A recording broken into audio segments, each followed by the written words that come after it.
Hello mga idol, mayong hapon. So karon dayong hapon na mga idol no kay nagsugod na sad ko uguna ni akong tanom nga mani. Mga idol mo ni siya. So mapansin niyo mga idol. Pansin niyo oh, baga kay sagbot ba oh. Mo na nga akong manihan baga na kayog sagbot. So karon nga hapon na mo pay pagsugod na ako uguna ni. Kay gikan pa man sad ko dito naghagbas.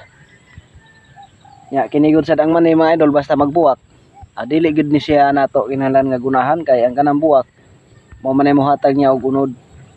So kung panahon nga magbuwak siya nya ato sad gunahan, ang iyang buwak matandog so mo na mga tagak siya. So dili na siya maka-produce og unod.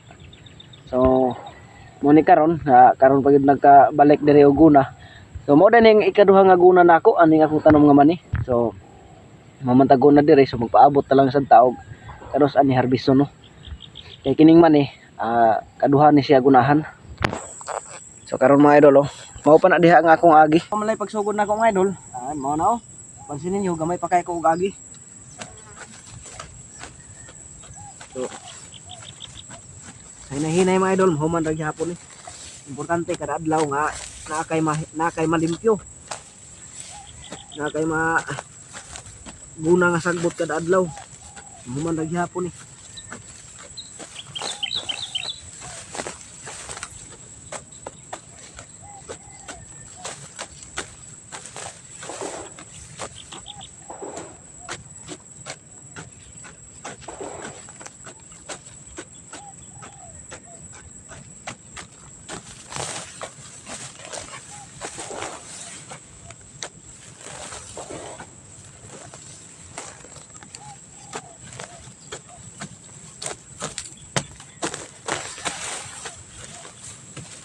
Karong adlaw mga idol, adlaw dayron nga Lunes.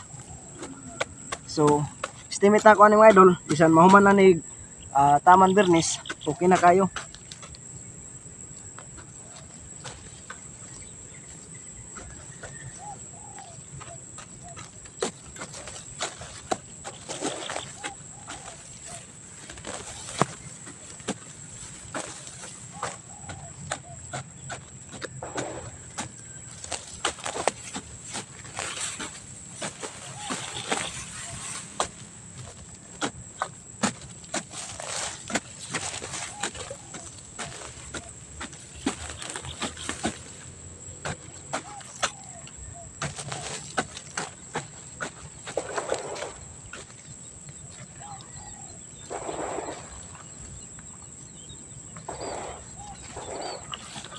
Di man sad gud pwede nga dili ta nilimpyuhan nga ato tanom kay ug dili ta nilimpyuhan basad tay sayang kay ato kahago nya narabasad tay puhunan.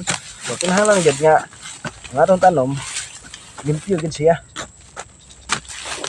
So malipay sad ra ba na sila nga limpyo sila kay nga makahunat sad sila og hatag nimo og grasya or makahunat sad sila sa pangunod kay limpyo man sila.